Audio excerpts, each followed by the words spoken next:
안녕하세요. 하루하나입니다. 자, 오늘은 원래 다른 일을 좀 처리하고 있다가 영상 촬영할 계획이 없었어요. 자, 근데 지난주에 영상을 좀 자주 못 올려드린 것 같아서 카페 내 올라온 질문글들을 좀 보다가 설명해드리면 좋을 수 있는 것들이 있을 것 같아서 간단하게 설명드려 보려고 해요. 자, 질문 내용을 좀 살펴보면 이렇게 되어 있어요. 피벗에서 문자열에서 맥스 값을 구하고 싶다인데, 자, 피벗 테이블 보고서에서 텍스트 데이터를 가지고 최대값을 구하고 싶다라는 얘기겠죠. 자, 근데 기본적으로 요 최대값이라고 하는 함수도 그렇고 피벗 테이블 보고서의 최대값도 마찬가지인데, 기본적으로 숫자 데이터를 대상으로 동작하는 애죠. 자, 그러니까 텍스트 데이터 가지고는 구하기가 어려워요. 자, 실제 질문 내용에서도 좀 보면 저 아래쪽에 보면 요 365 버전 사용 중이라고 되어 있고요. 데이터가 오더 넘버하고 날짜를 가지고 있는 상태에서 기본적으로 이런 방식으로 날짜별로 집계를 하고 싶은 거예요. 근데 오더 넘버의 최대값을 구해봤더니 다 0이 나오더라. 피벗에서 최대 문자열을 반환받을 수 있을까요? 라고 하는 질문이니까 뭐 방법을 찾아보자라 그러면 뭐 여러 가지가 있을 것 같긴 하는데 가장 간단하게 떠올려 볼 수 있는 것들은 숫자 부분만 가지고 최대값을 구하고 난 다음에 표시 형식을 이용해서 이렇게 표시되어질 수 있도록 만들어 주는 게 가장 쉬운 방법이겠죠. 자, 근데 그러려고 그러면 뭐 데이터도 변형하고 이래야 되니까 손이 좀 가겠죠. 그래서 되게 불편하다라고 생각할 수 있는 부분들이 있는데, 자, 이런 것들은 우리가 생각을 좀 전환할 필요가 있어요. 기본적으로 엑셀에서 제공해주는 함수나 이런 피벗 테이블 기능은 숫자를 대상으로만 동작을 하니까 이런 식의 작업에선 어울리지가 않죠. 자, 그러면 이런 식의 작업에서 할 수 있는 것들은 일단 파워 쿼리 같은 걸 한 번쯤 떠올려 보시는 게 좋아요.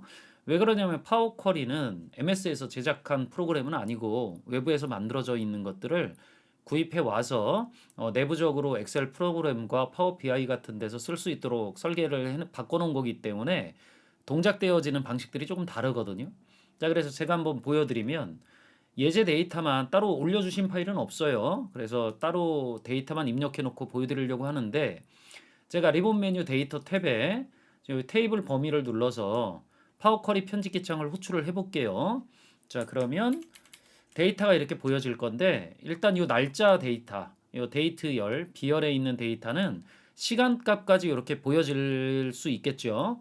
자, 이런 경우엔 수식 입력줄에서 이 데이트 타임 형식을 그냥 타임 부분만 지워놓고서 엔터키 눌러주는 게 가장 빨라요.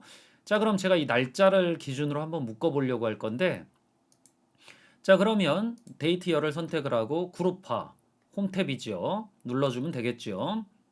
자, 그러면 요 데이트열을 기준으로 해서 뭘 구할 거냐? 연산은 최대값을 구하겠다. 자, 그리고 오더라고 하는 열이 자동적으로 이렇게 표시가 되어지죠. 자, 이게 마지막 주문 번호다. 뭐 이렇게 해볼게요. 번호 엔터. 자, 바로 구해지죠. 자, 기본적으로 이 파워 쿼리는 이 최대 최소를 구할 때 여러분들이 그냥 간단하게 생각하시려고 그러면 데이터 형식과 무관하게 이런 결과들을 좀 구해줄 수 있는데, 정렬을 생각해 보시면 돼요. 정렬을. 오름 차수는 작은 값이 먼저 나오는 거죠. 예, 그리고 내림 차수는 큰 값이 먼저 나오는 거고, 이게 최대 최소라고 생각을 해보시면 일단 덜 헷갈릴 수 있어요. 자, 그럼 이 결과를 제가 그냥 바로 화면에다가 반환해 주면 되니까 쿼리 이름 정도 바꾸고 파일 탭에 닫기 및 다음으로 로드를 클릭을 해서 표로 제가 기존 워크시트 이 오른쪽에다가 원하는 결과를 돌려달라고 해보면 이렇게 바로 구해지죠. 자, 그럼 뭐 지금 11월 7일이라고 하는 게 여기서부터 여기까지의 날짜인데, 번호 보시면 12번이 마지막 번호잖아요. 여기 있는 번호죠. 자, 그러니까 다른 것들보다 요 값이 가장 크니까 이렇게 바로 구해져 온 것들을 확인해 볼 수 있고, 8일 데이터 요 날짜 범위에선 가장 큰 오더 넘버가 뒤에 16으로 끝나죠. 자, 그러니까 제대로 구해져 있는 것들을 확인을 해볼 수 있어요. 자, 그러니까 우리가 여러 가지 이제 도구가 엑셀에서도 많이 늘어나져 있는 상태이기 때문에 이런 것들 저런 것들을 좀 써보시고 물론 저도 마찬가지지만 기존에 써왔던 그런 어떤 흐름 같은 것들이 있기 때문에 이런 것들을 쉽게 못 떠올려 볼 수 있어요. 그래서 제가 뭐 다른 강의 때나 또는 공부하시려고 하는 분들한테 매번 얘기 드리는 것들 중에 하나가 "해 보셔라." 이렇게 뭐 질문하실 때 일단 여러 가지 그 엑셀에서 제공해 줄 수 있는 도구 가지고 여러 가지를 한 번쯤 해 보시면 좀 더 여러분들이 원하는 답을 얻어 나가시는데 도움이 되어질 수 있어요.